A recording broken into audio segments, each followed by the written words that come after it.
jilbab itu yang menutupi seluruh tubuh, hijab itu yang menghalangi diri kita atau menutupi diri kita, khimar itu yang khusus untuk menutupi kepala. Itu dari segi bahasanya beda jilbab, hijab, dan khimar.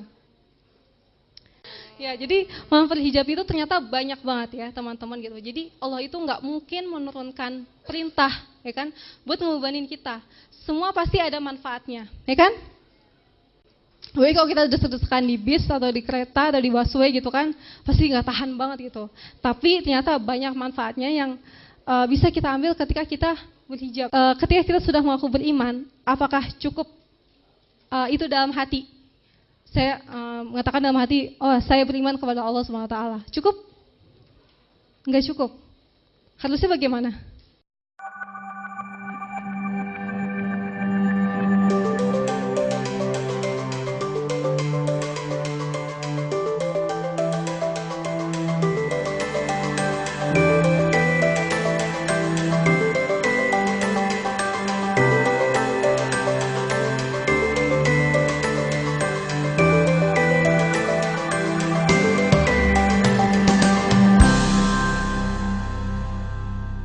Dengan adanya kita berhijab itu kan kita dikenali orang ya kan, oh ini orang muslim gitu kan. Kalau masih seorang muslim misalnya apa, harus sholat ya kan, harus puasa ya kan. Mungkin yang tadinya saya nggak mau pakai jilbab karena sholat saya masih bolong-bolong gitu.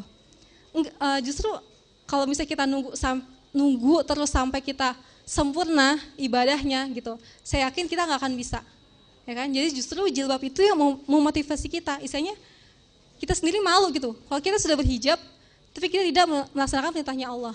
Seperti itu. Lalu yang ketiga, nah pembeda kita dengan wanita non-muslim. Ini yang paling penting, ya kan? Karena juga asbabun nuzul atau sebab turunnya ayat Al-Ahzab itu adalah jadi wanita-wanita itu kan di Arab itu untuk membedakan mana yang budak dan mana yang wanita merdeka. Jadi ketika dia memakai jilbab, dia nggak akan diganggu. Seperti itu. Nah, agar tidak diganggu ya. Itu hikmah dari surat Al-Ahzab ayat 59 tadi. Lalu, nah, di sini ada untuk kesehatan kulit gitu. Jadi ternyata ketika kita berhijab dengan sempurna, dengan sesuai dengan tuntutan Allah Subhanahu Wa Taala, kita otomatis sekaligus menjaga kesehatan kulit kita, gitu kan. Mungkin kalau hal ini Dr. Dewi Inong tuh yang udah sering ya bicara masalah hikmah kita berhijab ternyata berfungsi sekali gitu, maksudnya bermanfaat untuk melindungi kulit kita gitu. Kita nggak perlu pakai lotion yang SPF-nya tinggi gitu kan, cukup dengan baju kita gitu, karena baju kita udah punya SPF yang tinggi gitu kan. Jadi istilahnya lebih hemat lah, nggak usah beli lotion yang SPF-nya tinggi gitu. Ya, jadi dia tuh ternyata menghindari kita terkena kanker kulit, gitu kan. Dr. Inong tuh pernah ngisi ya di Kampus Al-Hikmah juga, kemudian mengatakan di Australia itu kenapa banyak wanita-wanita yang kena kanker kulit gitu. Karena apa gitu? Ternyata karena hobi mereka yang pakai pakaian yang mini gitu. Jadi dia terkena dampak sinar UV langsung gitu. Dan sekarang itu di Australia itu sedang dikampanyekan memakai pakaian seperti pakaian Ratu Inggris ya kalau nggak salah. Pokoknya suka kan ada lukisan-lukisan gitu kan, wanita-wanita zaman dulu tuh kan pakai pakaiannya yang tertutup kan gitu, kayak pakaian ratu-ratu, ratu kerajaan lah gitu istilahnya. Nah itu sudah dikampanyekan di sana gitu. Ternyata dari dulu gitu kan, sebelum ada kampanye itu, nah Allah sudah menurunkan perintah ini gitu. Jadi sebelum ada penyakit kanker kulit gitu, Allah sudah memperingati kita sebagai perempuan. Ayo perempuan gitu pakai jilbab gitu supaya nggak terkena penyakit, salah satu hikmahnya. Oke. Ini juga terus juga menjaga kesehatan rahim gitu. Karena apa gitu? Kita menghindari memakai pakaian yang ketat kan gitu, terutama celana gitu. Ternyata kata Dr. Dewi Inong itu sendiri, kenapa wanita baiknya memakai rok gitu kan? Karena jeans ketat itu bisa merusak rahim. Saya yakin tiap wanita ingin rahimnya terjaga sempurna. Ya kan? Subhanallah ya. Itu salah satu hikmahnya lagi, memakai hijab. Nah, ini ada makna istiqomah, karena tema kita ada istiqomah dalam berhijab. Teman-teman ada yang tahu makna dari istiqomah itu apa? Istiqomah itu bahasa apa sih? Arab. Artinya? Yang tahu tunjuk tangan? Berkomitmen. Ada lagi yang tahu? Hah? konsisten. Ya, ada lagi? Ya, teman-teman tadi benar ya semua. Istiqomah itu adalah konsisten, ya kan? Jadi kalau kita sudah berhijab gitu kan, insya Allah gitu kalau kita dengan niat yang baik, dengan niat yang benar, insya Allah otomatis itu akan membuat kita tetap istiqomah gitu, atau tetap konsisten untuk memakai hijab gitu.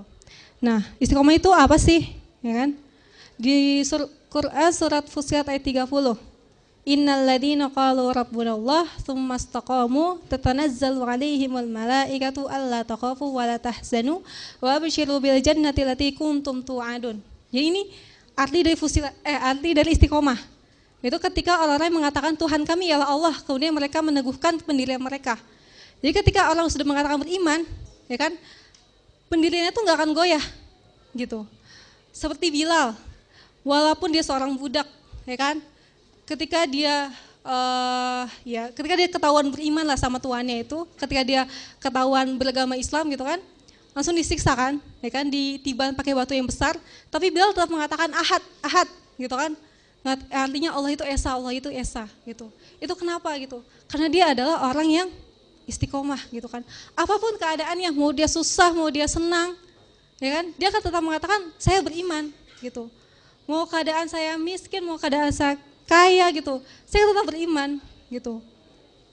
Dalam keadaan apapun itu artinya istiqomah, ya kan? Nah, ketika istiqomah gitu kan, di sini disebutkan maka malaikat akan turun kepada mereka dengan mengatakan janganlah kamu takut dan janganlah kamu merasa sedih dan bergembiralah mereka dengan jannah yang telah dijanjikan. Nah ini jelas ya, orang yang istiqomah itu balasannya adalah surga langsung. Ya, sudah Allah janjikan, ya kan? Kalau sudah berjanji Allah tidak akan ingkar gitu.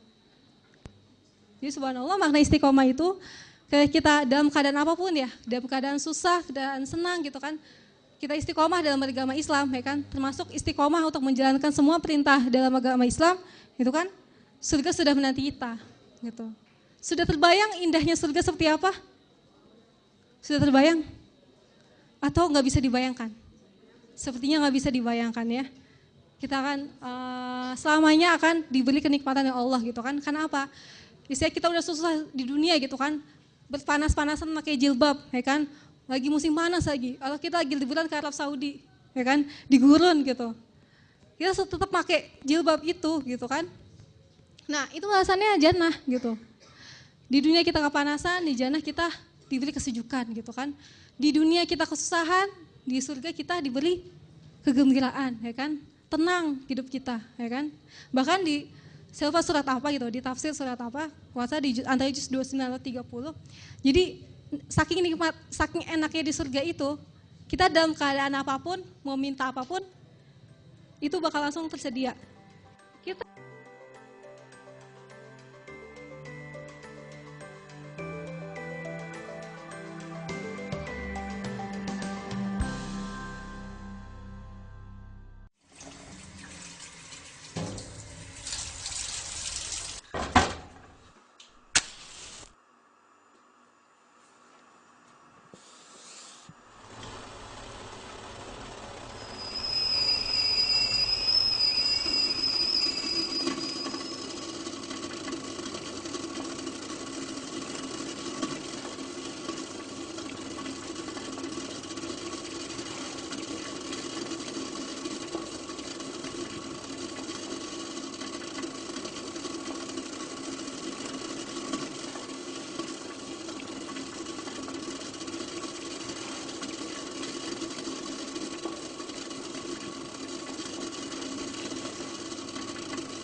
Ada sungai, sungai yang isinya susu, madu, apalagi?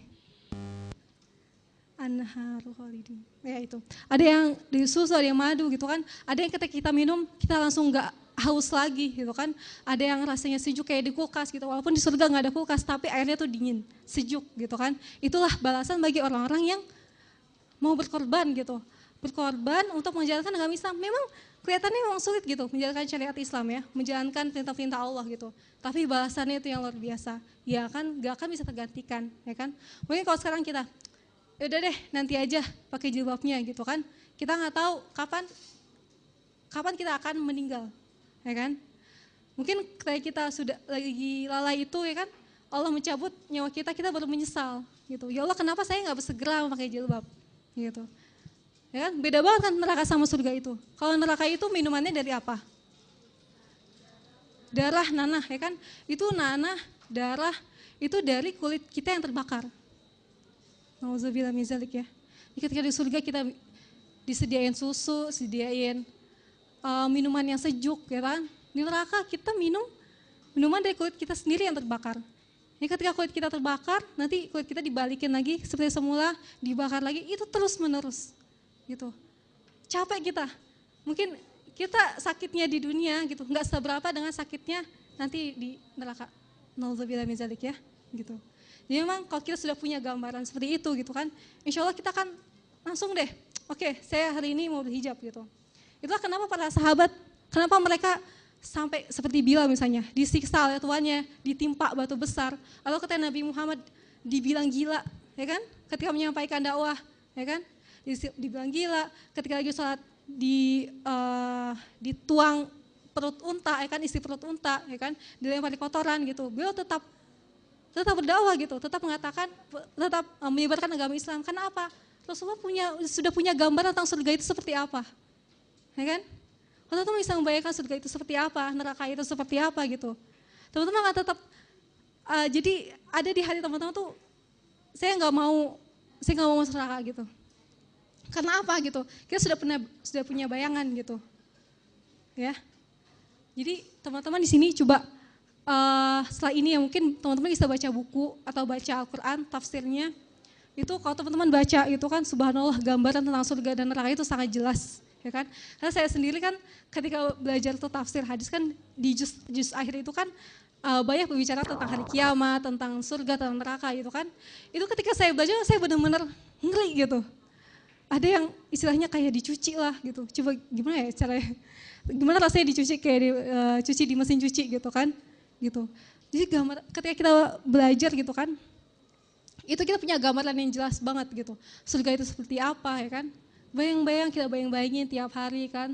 Ketika mau tidur kita berdoa sama Allah, kita minta surga kepada Allah ya kan. Bayang-bayangin di sana kita udah enak lah, udah santai gitu kan. Gak apa-apa lah di sini bercapek-capek sedikit gitu kan. Gak apa-apa di sini berlelah gitu kan. Tapi surga yang janjikan Allah itu sangat luar biasa gitu kan, sangat nikmat gitu kan, yang gak akan bisa tergantikan oleh apapun seperti itu. Nah ini dia, ada 3 ciri-ciri orang istiqomah. Yang pertama, berani. Ya, kenapa berani? Ya, seperti kita lihat di para nabi kan, Nabi Nuh, Nabi Musa, Nabi Muhammad gitu kan, semua ada orang-orang yang berani gitu. Walaupun misalnya seperti Nabi Musa ya kan, dia menantang Fir'aun, ya kan? Fir'aun itu adalah orang yang mengaku sebagai Tuhan. Mungkin kalau menghadap dosen aja mungkin kita bisa takut ya, gitu kan? Tapi Nabi Musa gitu kan, menghadapi seorang yang mengaku sebagai Tuhan, ya, gitu. Tapi karena sudah ada keimanan dalam diri dia gitu kan, dan sudah ada keistiqomahan gitu kan, maka mereka para nabi itu ada menjadi orang yang berani gitu kan. Al-haqqu min rabbika fala takunanna minal mumtarin. Kebenaran itu adalah dari Tuhanmu, sebab itu jangan sekali-kali kau termasuk orang yang ragu-ragu. Ya, jadi cirinya yang pertama adalah orang berani. Yang kedua adalah tidak sedih. Ya. Nah, ini surah Ar-Ra'd ya, ayat 28. Ala bi dzikrillahi tatma'innul qulub. Sungguhnya ketika kita ingat Allah, hati kita akan menjadi tenang. Jadi kita nggak akan lagi galau, ya. Kalau misalnya lagi galau, ingat Allah gitu. Kalau misalnya nggak tenang juga, Perbanyak berbanyak zikir, banyak baca Al-Quran gitu kan. Karena dengan mengingat Allah hati menjadi tentram. Yang ketiga, orangnya optimis, ya kan? Karena tahu ini kita melakukan sesuatu yang benar gitu, kita optimis. Ini balasannya dari Allah, surga sudah menanti kita, otomatis kita jadi orang yang optimis. Nah, lalu sarana menuju keistiqomahan. Bagaimana sih caranya kita supaya jadi istiqomah? Yang pertama, menjadikan akhirat sebagai tujuan hidup, ya.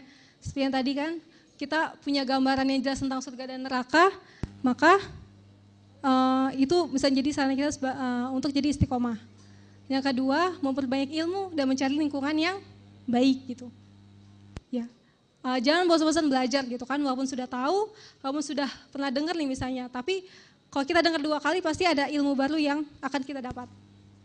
Lalu yang ketiga adalah merasa dekat dengan Allah sehingga sensitif dengan dosa, ya kan? Kalau kita ingat Allah terus tuh, kita mau melakukan kesalahan sedikit aja pasti kita, oh iya ada Allah gitu kan? Otomatis kita akan jadi istiqomah. Nah ini dia ya. Seformal apapun caranya tetap cek jilbab syar'inya, tidak ada kompromi untuk melanggar syariat Allah, gitu kan? Sekarang banyak ya, misalnya pengantin-pengantin yang tetap berjilbab gitu dengan syar'i gitu kan, nggak ada masalah dengan itu semua ya. Ya, pertama-tama juga harus kita luruskan niat dulu gitu kan. Supaya apa gitu? Kan syarat diterima amal itu ada 3 ya. Yang pertama, niat yang lurus kepada Allah. Yang kedua, sesuai dengan syariat ya kan. Misalnya kalau sholat gitu kan, sholat subuh, saya mau dapat pahala yang banyak, saya mau sholat 4 rakaat lah. Gitu. Nggak bisa kan gitu, soalnya Allah cuma perintahkan 2 rakaat aja gitu, udah cukup gitu. Itulah kenapa, jadi itu pentingnya ilmu gitu ya. Ya. Jilbab ya. Kalau teman-teman follow Twitter atau Facebooknya, mungkin teman-teman bisa dapat gambar-gambar seperti ini ya. Gambar yang bisa motivasi lah kita. Bila jilbab biasa berat, ingatlah surga hanya untuk yang taat. Syar'i more than just mode gitu. Syar'i itu gak cuma sebagai model, sekarang lagi model kan di jilbab syar'i ya kan, di Facebook banyak banget yang jualan itu kan, jilbab syar'i gitu kan, tapi kita urusin niat lagi tuh, jilbab syar'i itu karena sebentuk ketaatan kita kepada Allah. Nah, alhamdulillahirrahmanirrahim. Awal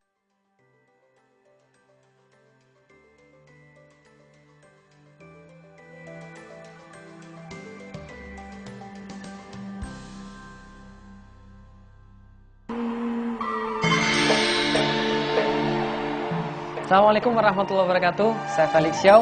Jangan lupa follow @Felix Xiao di Twitter, juga follow @ShareChannelTV di Twitter untuk mendapatkan program Inspiring Islam yang saya gawangi. Insya Allah akan menambah manfaat dan mudah-mudahan mendapatkan ridha Allah. Follow Share Channel TV dan saksikan Share Channel TV. Saya Felix Xiao. Assalamualaikum warahmatullahi wabarakatuh.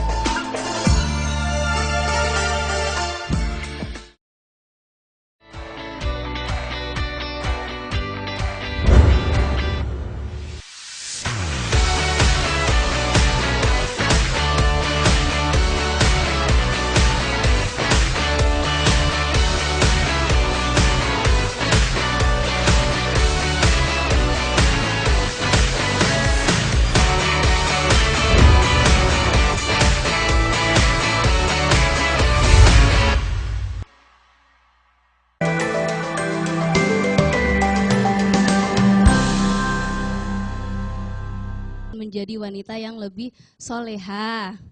Jadi kalau teman-teman tahu sebenarnya zaman dulu saya itu penampilannya ya nggak kayak gini. Teman-teman bisa bayangin gaya saya dulu itu begajulan. Jadi ketika saya akhirnya berhijab, awal mula berhijab, teman-teman dekat saya itu semua langsung ngatain, "Astagfirullahaladzim, preman tobat." Kaget. Benar-benar sampai segitunya karena memang 180 derajat berbeda. Jadi saya di sini tuh benar-benar sangat mengapresiasi sekali ya teman-teman baik yang sudah berkerudung, belum berkerudung. Karena kalau zaman dulu saya, waktu masih zaman jahiliyah saya, boro-boro saya mau datang ke acara kajian muslimah. Boro-boro saya mau. Karena apa? Karena saya tahu saya salah, saya takut. Pasti kalau misalnya datang nih, oh kena nih saya nih, pasti ngejelek nih semuanya nih. Yang segala macam pasti diomongin aja, pasti panas gitu ya. Bawaannya kayak Saiton gitu ya. Dengerin kajian langsung panas gitu. Jadi boro-boro mau datang, diundang alasan aja. Aduh nggak bisa lagi jerawatan. Alasan aja pokoknya. Jadi segala macam dialasanin karena memang saya dulu enggan sekali untuk datang kajian-kajian seperti ini. Dan itulah sebenarnya letak kejahiliahan. Karenanya jadi saya nggak punya ilmu sama sekali, nggak tahu mana yang benar, mana yang salah, mana yang baik. Saya nggak tahu, ya asal sekena-kena perasaan saya aja.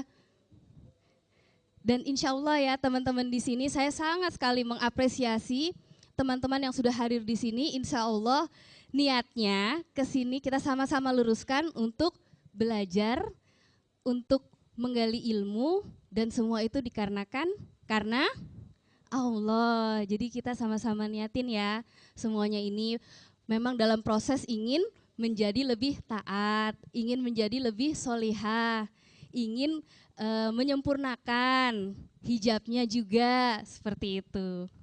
Karena ya itu saya tahu rasanya teman-teman, ketika kita memang masih belum sempurna, kita merasakan, kita memang nggak ada yang merasa bahwa gue lebih hebat nih gitu. Tapi memang kita tahu bahwa ada yang sebenarnya yang benar itu kan kayak gitu ya. Jadi meskipun dulu itu saya gayanya rock and rollan gitu ya, sok keren banget gitu. Tapi saya pun tahu gitu kalau ngelihat ada wanita-wanita yang kerudungan, berhijab syar'i, wangi surga nih. Langsung kayak gitu. Jadi sebenarnya saya tahu, dalam hati kecil kita pun juga kita sebenarnya tahu yang fitrah itu yang mana, yang baik itu yang seperti apa. Hanya saja ketika saya disampaikan, ayo dong tutup aurat, ayo dong kerudungan, tar aja belum baik nih. Ya, alasan. Cari-cari alasan, karena saya dulu itu termasuk orang yang suka cari-cari alasan. Sampai akhirnya saya itu hijrah, mau berhijab karena ini ya, karena memang cuma satu alasannya. Waktu itu saya sama sekali belum tahu ilmunya, sama sekali saya jauh dari Islam, tapi saat itu memang saya ditimpa istilahnya dapat teguran dari Allah. Ketika saya meninggalkan anak saya untuk bekerja, anak saya di rumah dipegang sama orang lain, dan kemudian anak saya kecelakaan. Jadi kalau teman-teman tadi belum disebutkan bahwa saya ini backgroundnya adalah desainer komunikasi visual. Atau yang gampangnya teman-teman tahu dengan nama desainer grafis. Jadi sebelum saya membuat 2 karya udah putusin aja dan yuk berhijab ini, saya dulu memang kerja kantoran di kantor-kantor biro grafis seperti itu. Yang mana memang waktu itu jam kerjanya itu saya itu sudah diberi keringanan sekali. Karena mungkin teman-teman yang di fakultas-fakultas Vkom ya, fakultas komunikasi tahu ya kerjanya advertising itu seperti apa, jadi PR seperti apa, yang nggak punya jam kerja, nggak ada jam kerjanya. Dan saya itu sudah diberi keringanan sama bos saya karena saya seorang wanita yang punya anak. Jadi kalau misalnya saya itu datang disuruh jam 9 pagi, pulang jam 7 malam, itu udah keringanan banget. Sedangkan teman-teman saya yang lain datang jam 8, pulang jam 8 besok paginya lagi.